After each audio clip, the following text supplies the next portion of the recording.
Hello दोस्तों, आज हम इस वीडियो में लाभ हानि के कुछ आए हुए प्रश्न कराएंगे जो एसएससी सीजीएल वगैरह में सीएचएसएल वगैरह रेलवे में लाभ हानि के जो प्रश्न आते हैं एग्ज़ाम में उनको कराएंगे। देखिए, लाभ हानि की एक मुख्य बात ये है कि जो हम क्रय मूल्य मानते हैं हम उसको 100% मान के चलते हैं। देखिए, किसी भी क्वेश्चन में हम क्रय मूल्य मानेंगे तो मोस्टली अधिकतर प्रश्नों में हम 100% मान के चलते हैं क्रय मूल्य को, क्योंकि देखिए अब अगर इसमें लाभ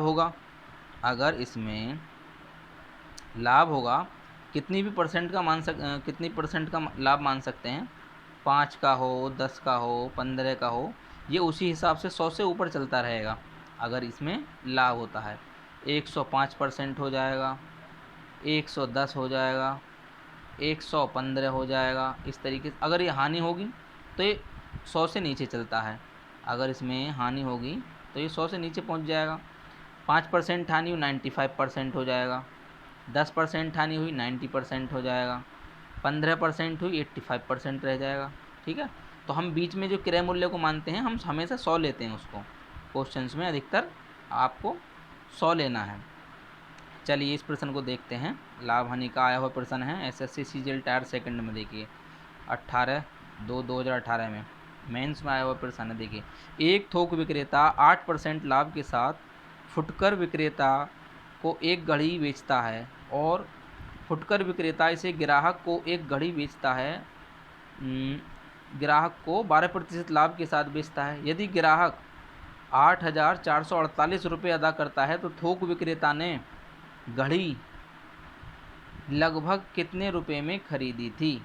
चलिए देखिए, मान लिया उसने 100x में खरीदी थी। ठीक है, मान लिया उसने 100x में खरीदी थी। 100x से उसने बेची 8% लाभ पर। ठीक है, 8% का लाभ लिया तो 8% लाभ लेने के बाद उसका मूल्य कितना हो गया, 108x हो गया सीधा। ठीक है, 100x से 108x में बेची। अब इसने कितने में बेची, देखिए इसने कितने में बेची थी, भाई इसने बेची है 12% का लाभ लिया है। इसका मतलब 108x का 112% में बेची है इसने। ठीक है, पहले 8% लाभ पर बेची, फिर 12% लाभ पर बेची, तो लास्ट का मूल्य हमारा ये निकल के आया। ठीक है, चलिए अब देखिए इसको हम 108x गुणा 112/100, ये जो लास्ट मूल्य निकला हुआ है हमारा, ये लास्ट मूल्य कितना आया है भाई, ये लास्ट मूल्य आया है 8,448 के बराबर आया है। ठीक है, अब हमने 100x माना था, हमसे इसमें पूछा है कितने रुपए में खरीदी थी, तो हमसे ये वाली चीज़ पूछी गई है। 100x पूछा है हमसे, कितना है ये। चलिए 100x कैसे निकालेंगे, देखिए हम इसका 100x की वैल्यू निकालनी है तो देखिए क्या करेंगे, यहाँ 100x बराबर डायरेक्ट निकालेंगे। 100x बराबर देखिए 8448, ये बटे में आएंगे 108 गुणा 112, ऊपर एक बार गुणा में 100 आएगा, ये वाला 100 उधर पहुंच जाएगा गुणा में। ठीक है, और ये 100x देखिए मैं एक और 100 इधर की गुणा कर देंगे, क्योंकि यहाँ 100x का मान मुझे निकालना था, तो अब मुझे इसकी वैल्यू निकालनी है। ठीक है, चलिए इसको अगर हम सॉल्व करेंगे, ये लगभग आपका आएगा, इसको सॉल्व करने के बाद में देखिए इनको काट लेंगे, बाद में 100 की और 100 की यहाँ गुणा हो जाएगी, दशमलव में आंसर आएगा। करने के बाद में इनका आंसर 6984, ये इसका लगभग आंसर आएगा 6984। काटने के बाद में इसको काट के देख लेना आप, तो 100x की वैल्यू इतने रुपए आई है। देखिए आंसर हमारा 6984, ए आंसर सही है हमारा। ठीक है, ए आंसर ठीक है। ये कैलकुलेशन आप करके देखोगे तो यही आंसर आएगा। ठीक है, ज़्यादा हार्ड नहीं है। चलिए अगले सवाल को देखते हैं। चलिए भाई इस सवाल को देखते हैं। देखिए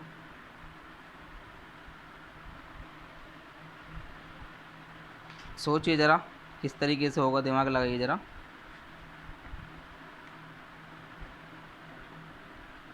देखिए ऐसा प्रश्न जहाँ भी मिलेगा उसको करने की एक अच्छा विधि है, अच्छी तरीका है। कोई सा भी सवाल कर सकते हैं उस विधि से और कम समय में कर सकते हैं बिल्कुल आसानी से। देखिए किसी विक्रेता के पास 2000 किलोग्राम चावल हैं। इसके एक भाग को 2000 किलो में से कुछ चावल वह 10% लाभ पर तथा बचे हुए भाग को 16% लाभ पर बेचता है, ताकि उसे टोटल जो लाभ है वो 14.2% हो। उसने कितने किलोग्राम चावल 10% लाभ पर बेचा? देखिए हमें इसमें कुछ चावल तो 10% लाभ पर बेचने हैं 2000 किलो में से, और कुछ चावल जो है 2000 में से कुछ चावल बेचने हैं 16% लाभ पर, ठीक है। टोटल जो लास्ट में हमारा रिजल्ट जो निकलेगा, मतलब 2000 किलो चावल पर टोटल जो लाभ निकलना चाहिए वो हमारा 14.2% का लाभ निकलना चाहिए। तो हमें 10% जो लाभ पर बेचे हैं वो हमें मात्रा निकालनी है। देखिए एक तरफ मैंने लिया 10% लाभ, ठीक है, एक तरफ मैंने लिया 10% लाभ, ठीक है, दूसरी तरफ मैंने लिया 16% लाभ, ठीक है। दोनों ही लाभ में है इसलिए मैं दोनों को प्लस में लूँगा। अगर यहाँ हानि होती तो हम माइनस में ले सकते थे, ठीक है। जो एवरेज मतलब टोटल जो रिजल्ट है, टोटल जो लाभ हुआ है पूरी चीज़ पर, पूरी वस्तु पर जो लाभ हुआ है वो कितना हुआ है? 14.2% का हुआ है, ठीक है। देखिए इनमें डिफरेंस देखेंगे, इनमें डिफरेंस देखेंगे। देखिए इन दोनों में कितना डिफरेंस है? 4.2 का। और इन दोनों में कितना डिफरेंस है? देखिए ये है 1.8 का, ठीक है। यहाँ देखिए 1.8 का डिफरेंस है और यहाँ 4.2। अगर हम इन दोनों में अनुपात निकालें अब 1.8 और 4.2 का, देखिए 18 और 42, लगभग 18 और 42 से अनुपात निकालिए इसका। तो 6×3 = 18 और 6×7 = 42, मतलब ये 3 और 3:7 का अनुपात है, ठीक है ना। जो 10% पर बेचे हैं वो 3 के हिसाब से हैं और जो 16% पर बेचे हैं वो 7 हिस्से हैं। 10% वाले कितने हैं? देखिए 10% वाले निकल कर आए क्या हिस्से हैं? 3 हिस्से, ठीक है, ये हैं 3 हिस्से। और 16% वाले निकल के आए हैं 7 हिस्से। टोटल हिस्से कितने हैं? देखिए दोनों 7 और 3 10 हिस्से हैं, ठीक है। टोटल कितने? 7 और 3 10 हुए, ठीक है, 10। और टोटल है कितना? टोटल कितना था वेट? टोटल चावल कितने थे? 2000 किलो, ठीक है। 10, देखिए 7 और 3 10, टोटल 10, और वैसे 2000 किलो थे, ठीक है। तो हमसे 10% की रेट पूछें, 10% वाले की मात्रा पूछिए। 10% वाले में कितने हैं? 3, और 16% वाले की पूछी होती तो 7। देखिए 10 बराबर 2000 है। जब 10, 7 और 3 10 टोटल मात्रा है हमारी, 10 7 और 3 10 आती है, तो 10 बराबर कितने हैं? 2000 किलो। तो यहाँ से 3 बराबर निकाल देंगे तो 3 बराबर कितने आएंगे? 600 किलो, ठीक है, 600 किलो। और यदि हमसे ये वाले निकलवाते 16% वाले, तो 7 बराबर कितना आते? 1400 किलो, ठीक है। कोई भी आंसर निकाल सकते हैं हम। तो हमारा इसमें देखिए 600 किलो आंसर कौन सा है? बी। देखिए बी आंसर, हमें 10% पूछा है तो हमारा बी आंसर ठीक है, 600 किलो। अगर हमसे ये पूछा गया होता कि 16% पे कितने बेचे गए हैं, तो 16% पे कितने हैं? 7। देखिए 3:7 है ना, 7 के हिसाब से 1400 किलो। तब हमारा आंसर क्या होता? ए। तब आंसर होता ए, 7% के हिसाब से, ठीक है। समझ में आया? बहुत अच्छा तरीका है, इम्पोर्टेंट, समझ में भी आसानी से आ जाता है, टाइम भी नहीं लगेगा ज़्यादा। और इस चीज़ पर आधारित, इस सिद्धांत पर आधारित, इस तरीके पर आधारित आपको कई सवाल मिलेंगे। कंपटीशन में आते ही रहते हैं इस तरह के सवाल एसएससी में। तो ये इसको याद कर लेना, इम्पोर्टेंट है ये इम्पोर्टेंट है, इसको अच्छी तरीके से समझ लेना बच्चों। देखिए यहाँ एक चीज़ का लाभ लिख लिया, यहाँ दूसरी चीज़ का लाभ लिख लिया, यहाँ टोटल लिख लिया है। टोटल कितना होता है? यहाँ हमारा कुल वाला आ जाता है बीच में, जो ये है टोटल आ जाता है, ठीक है। यहाँ इनका फिर अनुपात दिखा देते हैं, देखिए कितना अनुपात है, उस हिसाब से उसकी कुल मात्रा होती है। ठीक है, ये दोनों जो होती हैं ये मात्राएं होती हैं। ठीक है, चलिए अगला सवाल देखते हैं। चलिए भी इस प्रश्न को देखते हैं। चलो भाई देखिए, एक व्यक्ति 80 किलोग्राम चावल खरीदता है और उसे 30 किलोग्राम के लिए किए गए भुगतान के बराबर के लाभ पर बेच देता है। उसके लाभ का प्रतिशत क्या है? देखिए उसने कितने किलो चावल खरीदे? 80 किलो चावल उसने लिए। ठीक है, अब ये उनको पूरे को ही बेच देता है, ये 80 के 80 ही बेच देता है। मैंने आपको पहले बताया था इस तरह के क्वेश्चनों को कैसे करते हैं। इस तरह के प्रश्नों में देखते हैं कि हमने टोटल माल कितना बेचा। भाई उसने 80 खरीदे, 80 किलो ही बेच दिए उसने। ठीक है, तो बटे में तो हमारा 80 आएगा।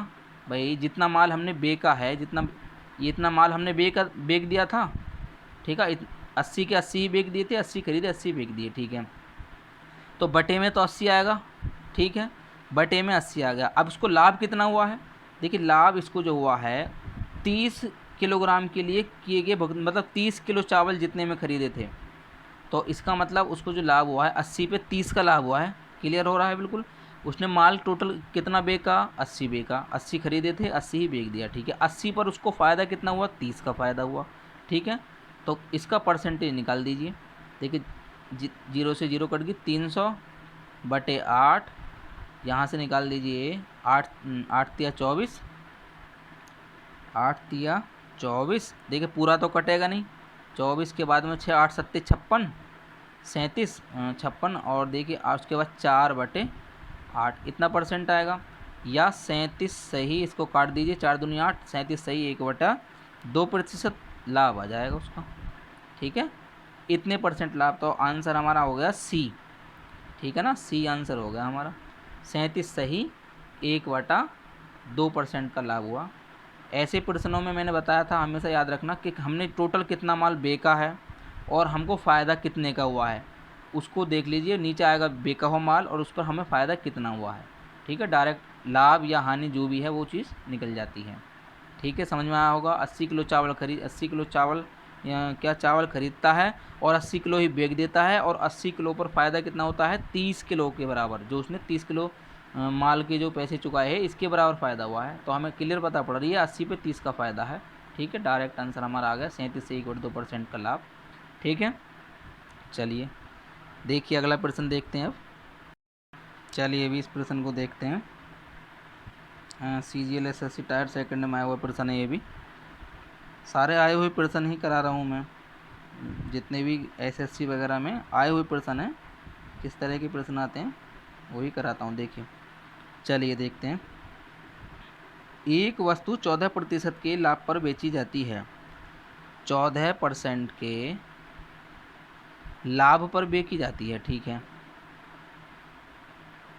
यदि उसे 121 रुपये कम में बेचा जाता, जो हम 14% लाभ पे बेच रहे हैं, जितने में भी बेची होगी हमने, अगर हम 121 रुपये कम में बेचते तो हमको 8% की हानि होती।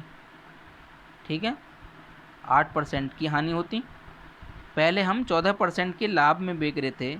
यदि हम यहाँ इस चीज़ से देखिए 14% के लाभ पर जो बेच रहे थे उसमें हम 121 रुपये कम कर देते। ठीक है, 121 रुपये अगर कम कर देंगे तो हम कहाँ पर आ जाएंगे? 121 रुपये कम करने पर हम कहाँ आ जाएंगे? 8% की हानि पर आ जाएंगे। ठीक है, इस चीज़ में अगर हम 121 रुपये कम करते हैं, मतलब इन दोनों में रुपये का अंतर कितना है? 121 रुपये का अंतर है। ठीक है भाई, इसमें हम अगर 121 रुपये कम कर रहे थे तो हम कहाँ आ जाएंगे? 14% लाभ की जगह हम 8% हानि पर आ जाएंगे। ठीक है, तो यहाँ इसका मतलब ये है परसेंटेज में कितना अंतर है।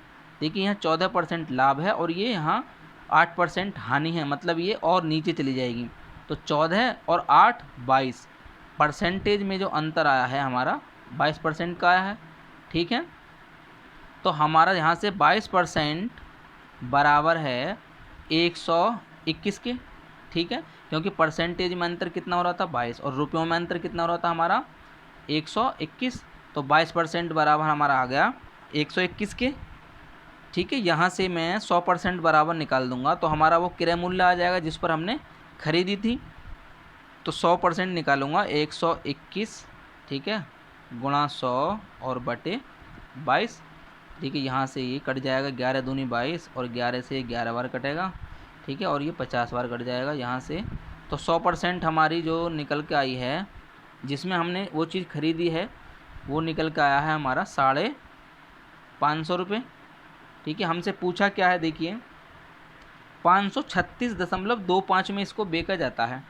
देखिए 550 में हमने खरीदी थी, ठीक है, और हम बेच कितने में रहे हैं, बेच रहे हैं 536.25 में बेच रहे हैं। देखिए यहाँ से 550 में खरीदी, 536 में बेची, क्या हो रहा है, हानि हो रही है। ठीक है ना, हानि हो रही है ना। अब देखिए ऑप्शन से देखते हैं, 5% का लॉस। देखिए प्रॉफिट वाले तो आंसर होंगे ही नहीं, 2.5% का प्रॉफिट और 5% का प्रॉफिट ये तो होंगे नहीं। 5% का लॉस और 2.5% का लॉस, ये चीज़ निकालनी है। देखिए कितने रुपए की हानि हो रही है, ये है 36 से 50 कितने का है, 13.75। देखिए इतने रुपए की हानि हो रही है। ठीक है ना, इतने रुपए की हानि है। अभी देखिए 5.5 रुपये का 1% है, 5.5 रुपये का 1% है। देखिए 550 रुपये टोटल 100% है, 5.5 रुपये क्या परसेंट है, 5.1% के बराबर है। ठीक है, 1% के बराबर है। और 11 रुपये हो जाएंगे 2% के बराबर। ठीक है, 11 रुपये 2% के बराबर। तो 3% जो है 16 रुपये के, 16.5 रुपये लगभग पहुँच जाएंगे। लेकिन ये तो हमारा 5% तो बहुत ज़्यादा हो जाएगा। ऑप्शन हमारा 2.5%। देखिए ये हमारे 13 रुपये आ रहे हैं, तो 13 रुपये जो आ जाएंगे ये हमारा 2.5% आंसर आ जाएगा। इसका है लॉस होगा, बी आंसर है हमारा इसमें 2.5%। इसको निकालने का तरीका भी ये है, देखिए इसको 2.5% इसका आंसर आ जाएगा। हमारा आंसर बी इसमें सही होगा, 2.5%। देखिए लॉस कितने का हुआ, 13.75 का कितने पर हुआ, 550 पर हुआ, गुणा 100 कर देंगे, इनको 0 से 0 कट जाएगी। यहाँ इसको सॉल्व करेंगे तो 2.5% निकल कर आएगा आंसर। ठीक है, इतने परसेंट की हानि हुई। ठीक है, चलिए अगला प्रश्न देखते हैं। चलिए अभी इस सवाल को देखते हैं। देखिए इसी टाइप का सवाल था, मैंने एक पीछे कराया था अभी। एक दुकानदार ने 1000 किलो चावल की खरीद की जिसका एक हिस्सा उसने 10%, एक हिस्सा 10% के लाभ पर बेच दिया। ठीक है, और शेष हिस्से को 20% की हानि पर बेच दिया। ठीक है, ये माइनस आएगा। कुल मिलाकर दुकानदार को 5% की हानि हुई। मतलब 5% की हानि मतलब माइनस का 5 आएगा यहाँ रिजल्ट जो आया है टोटल। ठीक है, मैंने बताया था अभी पिछले प्रश्न में मैंने बता दिया था कि अगर लाभ होता तो प्लस लेते हैं, माइनस होगा तो हानि लेंगे। ठीक है, चलिए यहाँ टोटल में उसको रिजल्ट मिलता है, टोटल 5% की हानि हो रही है उसको, इसलिए मैंने ये माइनस में लिया है। ठीक है, अब देखिए इनका डिफरेंस देखिए, -20 और -5 में, इन दोनों में कितना अंतर है, -20 और -5 में 15 का अंतर है। ठीक है, हम यहाँ प्लस माइनस नहीं देखेंगे, हम इन दोनों संख्याओं में सिर्फ अंतर देखेंगे, डिफरेंस कितना है इन दोनों में, गैप कितना है। देखिए +10 और -5, इन दोनों में कितना गैप है, इनमें भी 15 का गैप है। ठीक है, दोनों देखिए 15 और 15 मतलब दोनों मात्राएं, इसका मतलब 1:1 आ रहा है। ठीक है, ये भी 15 है और ये भी 15 है। अब देखो टोटल चीज़ कितनी थी, टोटल चीज़ थी हमारी 1000 थी, हमारी टोटल चीज़ है 1000 किलो। ठीक है, दोनों बराबर बराबर होंगे, तो यहाँ भी 500 और यहाँ भी 500। ठीक है, दोनों बराबर बराबर होंगे। ठीक है, तो देखिए दोनों बराबर होंगे तो 10% लाभ पर जो बेचे वो भी 500 किलो, और जो 20% हानि पर बेचे वो भी 500 किलो, दोनों 500 किलो आएंगे। तो हमसे पूछा है चावल की 20% हानि पर चावल की, इसमें हमसे कोई भी 10% लाभ वाला है 20% हानि वाला कोई भी पूछ लेते तो इसमें आंसर हमारा क्या आता, दोनों में ही आंसर 500 आता। तो इसमें हमारा ए आंसर ठीक है 500 किलो। ठीक है, ए आंसर हमारा ठीक है। आसान प्रश्न था, ऐसा प्रश्न मैंने तरीका बता दिया है, ऐसा प्रश्न कोई भी आ जाए उसको छोड़ना नहीं है। दोनों में मतलब इस तरह का जहाँ भी प्रश्न दिखाई दे वहाँ इस तरीके से ही करना है ये। ठीक है बच्चों, चलिए अगला प्रश्न देखते हैं। चलिए अभी इस प्रश्न को देखते हैं। सुजाता एक वस्तु के अंकित मूल्य को लागत मूल्य से 36% अधिक निर्धारित करती है और अंकित मूल्य पर 40% की छूट देती है, तो हानि का प्रतिशत कितना है? देखिए 100x मैंने माना, 100x में ख़रीदा। देखिए यहाँ एग्जैक्ट वैल्यू तो दी नहीं गई है किसी भी चीज़ की, हाँ एग्जैक्ट वैल्यू नहीं दी गई तो x मानने की ज़रूरत नहीं है। अगर एग्जैक्ट वैल्यू हमें रुपए में कुछ दे दी गई होती तो वहाँ x मानना ज़रूरी था, लेकिन यहाँ हम पूरा 100 मान लेंगे। ठीक है, 100% मान लिया। ठीक है, 100% था उसका जिसमें हमने क्रय की, उसने उस पर लिखा कितना, ये तो क्रय था हमारा, ये तो हमारा क्रय, और उसने अंकित कितना करा है 36% अधिक, मतलब 136 उस पर अंकित है। ये उसका प्राइस है, जो उस पर प्राइस प्रिंट रेट है वो 136 है। अब वो 136 पर 40% की छूट देगा। ठीक है, अब वो छूट देगा इस पर 136 पर। देखिए 13.6, देखिए यहाँ से हिसाब लगा लीजिए, 136 को मैं 100% मानूँ अगर, तो 13.6 जो हो जाएगा वो 10% के बराबर हो जाएगा। ठीक है, वो 10% के बराबर हो जाएगा। तो हमारी जो टोटल छूट आएगी, देखिए 13 चौका 52 और 6 चौक 24, तो हमारी जो टोटल छूट आ जाएगी 13 चौका 52, 6 चौक 24, मतलब 53 54 दशमलव 6 चौक 24 2.4, तो 54.4 आ जाएगी हमारी, इतने रुपए की छूट आ जाएगी टोटल। ठीक है ना, 54.4 ही आएगी ना भाई। 100 देखो 136 से अब वो 40% की छूट देता है, तो हानि का परसेंटेज निकालना है भाई। 13.6 है ये, 13.6, 13 चौका तो हो गए हमारे 52 और 6 चौक हमारे हो गए 6 चौक 24, 24 का 2.4 आ गया, 52 का 52 और 2.4 53 54.4, इतने घटा दीजिए हमारे 136 में से, 136.0 में से इतने घटाइए। देखिए 10 में से 4 गया 6, यहाँ बचा 5 में से 4 गया 1। ठीक है, 5 में से 4 गया 1, भाई यहाँ दाई ले लेना हमने, 5 में से 4 गया 1, और यहाँ हमारा रह गया 12, नहीं यहाँ तो 13 में से 5 गया, यहाँ पूरा 8 बचा, 81.6 रुपये, मतलब हम 81.6 में बेच रहे हैं। 100 में ख़रीदी, 81.6 में हमने बेची है। तो देखिए हमें कितने का लॉस हुआ है, 100 से हम कहाँ आ गए हैं, इतने में बेची है। ठीक है ना, इतने में बेची है 81.6 में, तो हमने कितने रुपये का, 18.4, 100 में से इसको माइनस करेंगे तो 18.4% डायरेक्ट निकल कर आएगा, इतने परसेंट की हानि हो गई है। देखिए कौन सा आंसर सही है हमारा, डी आंसर ठीक है हमारा।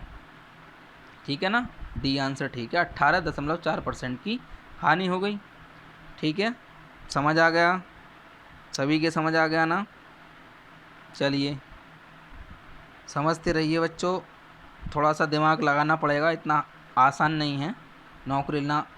इस समय कंपटीशन बहुत ज़्यादा हो गया है, तो मेहनत तो करनी पड़ेगी, बिना मेहनत के तो ये होंगे नहीं, मेहनत तो करनी होगी भाई, क्योंकि तुम नहीं करोगे तो कुछ और बच्चे तैयार हैं मेहनत करने के लिए। ठीक है, मेहनत तो करनी पड़ेगी। चलिए नेक्स्ट प्रश्न देखते हैं। चलिए अभी इस सवाल को देखें।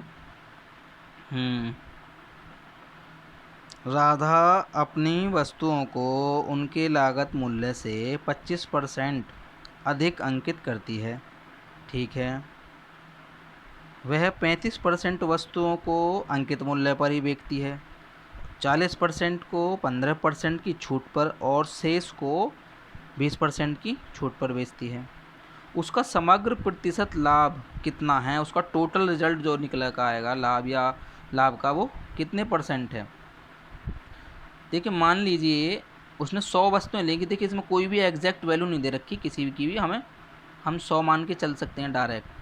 एक्स या वाई मानने की हमें ज़रूरत नहीं पड़ेगी, क्योंकि एग्जैक्ट वैल्यू कोई भी नहीं दे रखी इसमें, ना रुपयों में ना वस्तुओं में। ठीक है, मान लिए 100 वस्तु थी।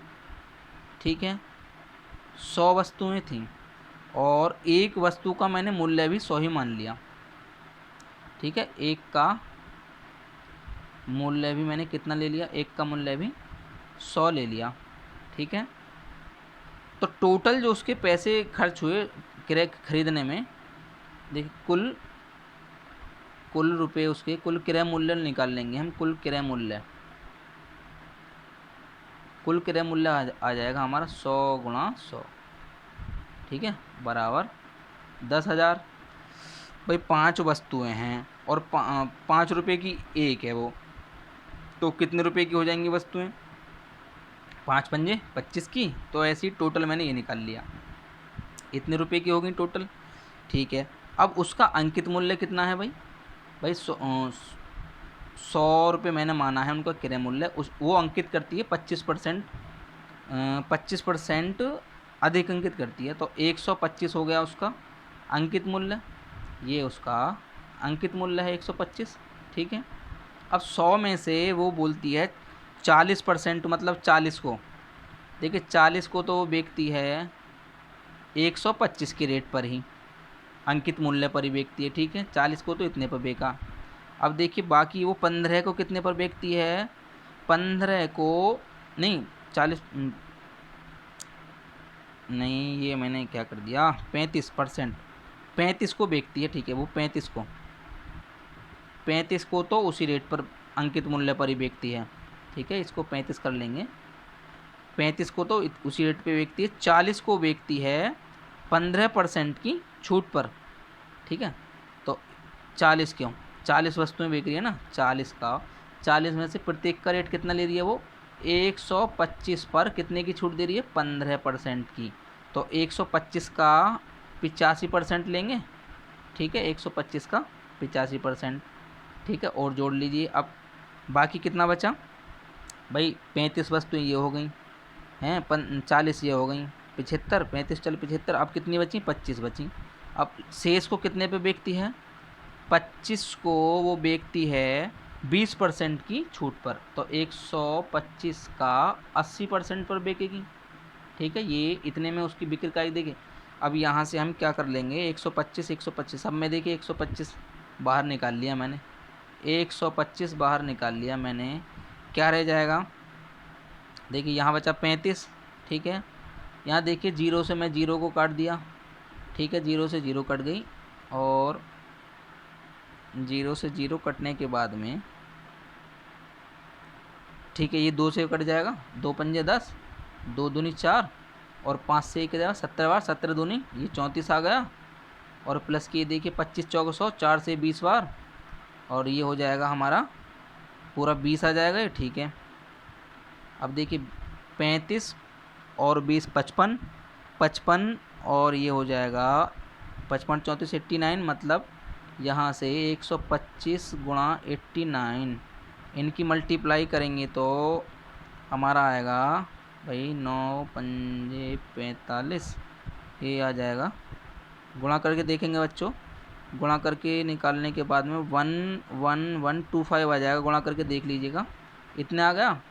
हमारा खरीदा कितने में था? इतने में खरीदा था। बेच कितने में दिया हमने? इतने में बेच दिया।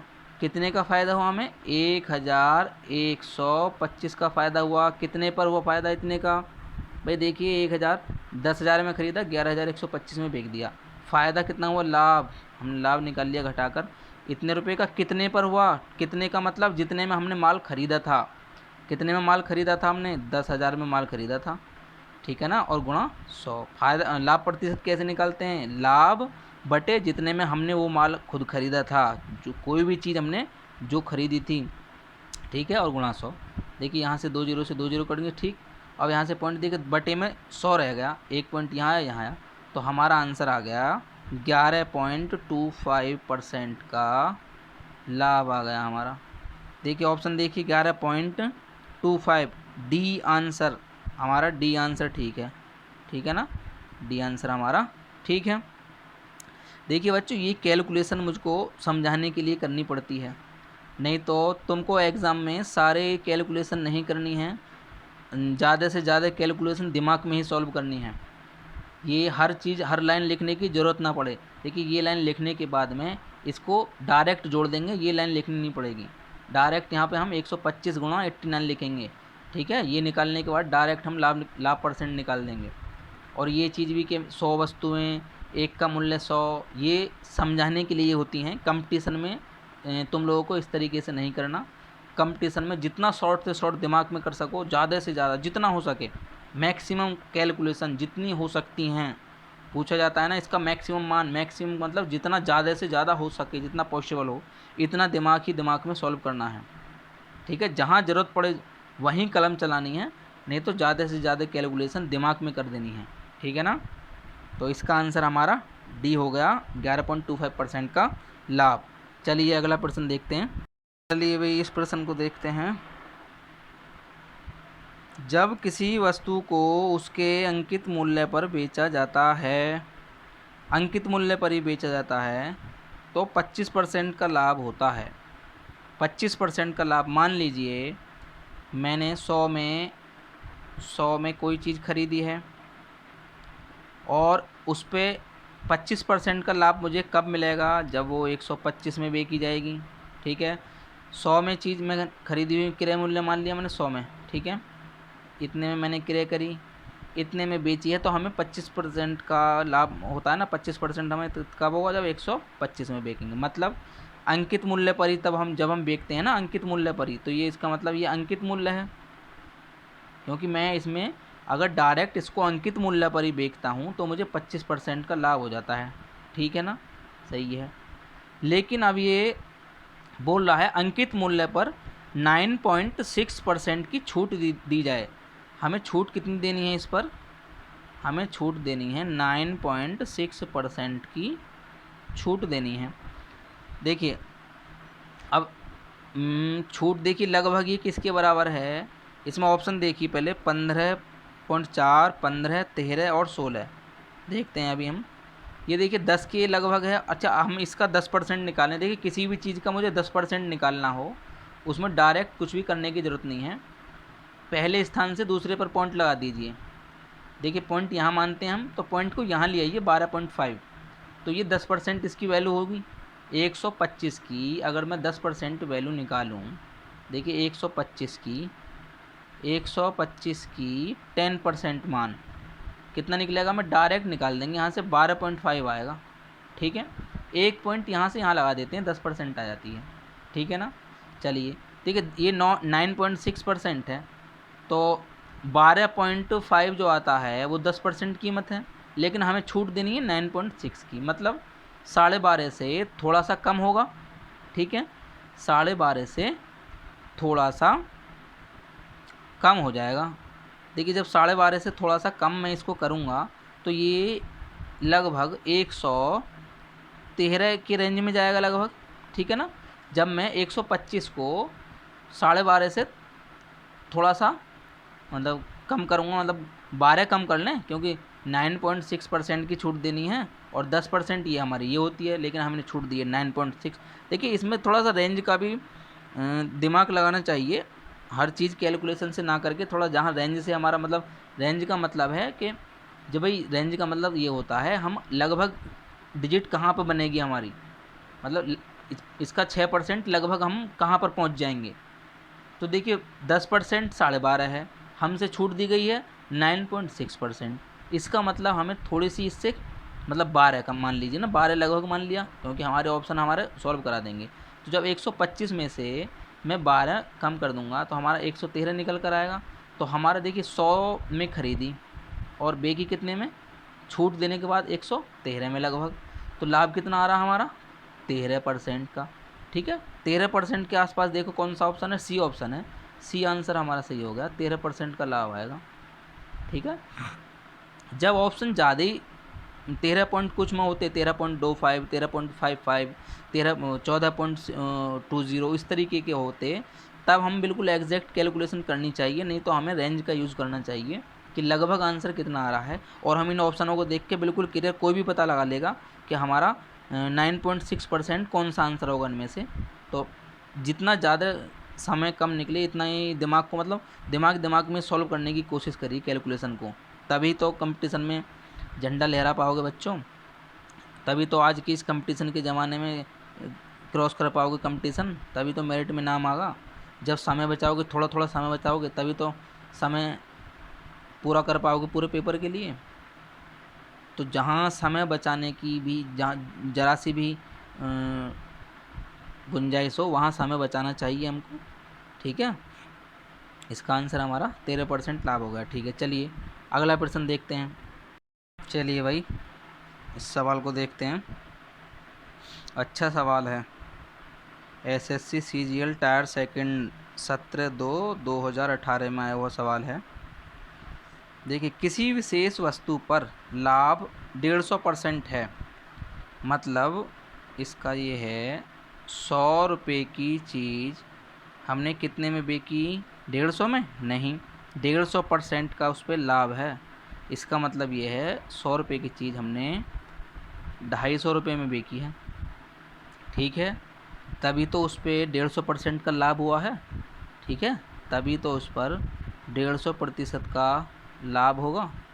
जब इतना लाभ होगा तभी तो इतना रेट पहुंचेंगे 250, 100 की चीज़ 250 में बिकी, ठीक है।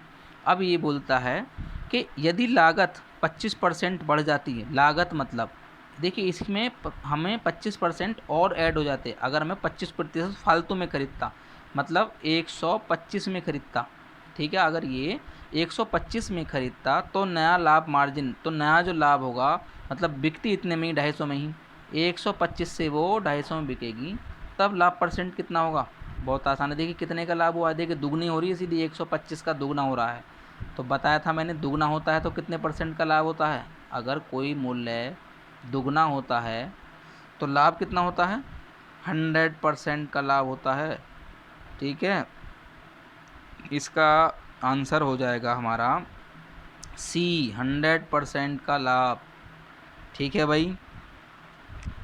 लाभ हानि के काफ़ी सवाल मैंने क्लियर कराए, उम्मीद करता हूँ काफ़ी समझ में आए होंगे, ठीक है। और भी नए सवाल कराऊंगा मैं आने वाली वीडियो में। उम्मीद करता हूँ ये सारे क्वेश्चन आपने समझे होंगे। अगर ना समझ में आया हो तो बीच बीच में देखो वीडियो को दोबारा देख लें, जहाँ जो स्टेप समझ में ना आया हो। वैसे मैं बहुत अच्छी तरह समझाता हूँ, प्रैक्टिकली रूप से लेकर चलता हूँ। उम्मीद करता हूँ कि सभी बच्चे समझते हुए चलें, और रट्टा हमको मारना नहीं है बिल्कुल भी, रटन विद्या पर हमको चलना नहीं है, क्योंकि कंपटीशन बहुत बढ़ रहा है। क्वेश्चन में सवाल मतलब एग्ज़ाम में घुमा कर भी दिए जाएंगे, सादा सवाल तुमको देखने को मिलेंगे नहीं कि बिल्कुल हलवा सवाल मिल जाएंगे, नहीं, क्वेश्चन में घुमा कर ज़रूर दिया जाएगा। और जहाँ भी रटने वाला बच्चा है, क्वेश्चन वाले सवाल आया, थोड़ा सा सवाल घुमा दिया तो उसकी वहीं ट्रिक फेल हो जाएगी। इसलिए ट्रिकों पर ज़्यादा जाने की कोशिश ना करें, कंसेप्ट को समझें अच्छे तरीके से, जड़ को समझें, क्वेश्चन कह क्या रहा है उस भाषा को समझें, प्रैक्टिकली रूप से उस चीज़ को प्रैक्टिकली सोच के देखा करें माइंड में कि ये रियल में आखिर हो क्या रहा है, क्वेश्चन में रियल में कर क्या रहा है, उसको प्रैक्टिकली समझने की कोशिश करें। केवल इसको एक ये ना समझें कि बस ये लाइन लिख रही हैं, उसको रियल लाइफ में प्रैक्टिकली लेने की कोशिश किया करें कि ये हो क्या रहा है, इतने पे बिक रहा है, इतने पे देखिए इतने % पे हमें लाभ हो रहा है तो इसके रेट ज़्यादा ही होंगे, कम नहीं हो सकते, हानि हो रही है तो क्रय मूल्य से कम ही होंगे। तो ये प्रैक्टिकली चीज़ें जो हैं ये कुछ अपने दिमाग में अच्छी तरीके से समझनी चाहिए हमको, ठीक है। आज के लिए इतना ही, फिर मिलेंगे एक नई वीडियो में नए क्वेश्चन के साथ, इम्पोर्टेंट प्रश्न के साथ आए हुए। एसएससी सीजीएल मेंस प्री और सीएचएसएल कंबाइंड हायर सेकेंडरी वगैरह में 10+2 में एलडीसी रेलवे जितने भी प्रश्न आते हैं, सीजीएल ग्रेजुएट लेवल तक, रेलवे एनटीपीसी लेवल तक सब प्रश्न कराएंगे, गणित के हर चैप्टर के प्रश्न कराएंगे। अगर मेहनत करते रहोगे तो मैथ में 90% तक नंबर लेकर आओगे आराम से, जितना मैं कराऊंगा सिलेबस आपको 90% तक। रेलवे और एसएससी सीजीएल लेवल तक, रेलवे ग्रेजुएट लेवल तक, नीचे के तो अपने आप क्लियर हो जाएंगे। फिर मैं ग्रेजुएट लेवल की बात कर रहा हूँ, दोनों में ही, रेलवे में भी, बैंक में भी मान लीजिए, और एसएससी में भी, तो 90% तक मैं क्लियर करा दूँगा, ठीक है। चलिए फिर मिलेंगे एक नई वीडियो के साथ, तब तक के लिए गुड बाय। ओके।